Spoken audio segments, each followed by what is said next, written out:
qaldı adım, məni tənha qoyan qadın. Gün gələcək peşman olub yıxacaq dünyanı fəryadım.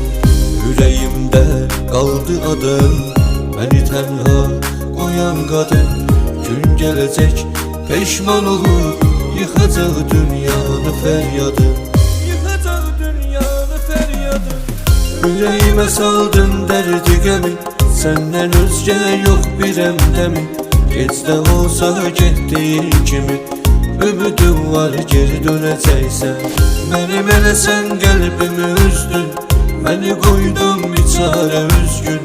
Güman edirəm haçansa bir gün, ümid edirəm geri dönəcəksən.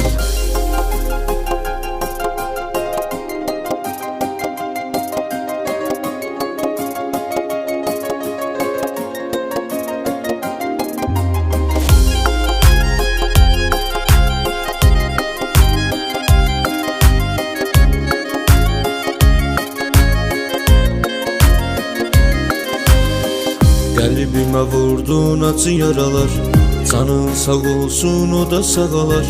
Nə bilirsən ki nədir dərdim, sənə danışsam həyatın qaralar. Qəlbimə vurdun acı yaralar, canın sağ olsun o da sağalar. Nə bilirsən ki nədir dərdim, sənə danışsam ömrün qaralar. Sənə danışsam ömrün qaralar. Ürəyimə saldın dərdi qəmi, səndən özgə yox bir əmdəmi. Gecdə olsa getdiyin kimi ümidim var geri dönəcəksən. Mənim eləsən qəlbimi üzdün, məni qoydun biçarə üzgün. Güman edirəm haçansa bir gün, ümid edirəm geri dönəcəksən. Ürəyimə saldın dərdi qəmi, səndən özgə yox bir əmdəmi. Gecdə olsa getdiyin kimi ümidim var geri dönəcəksən.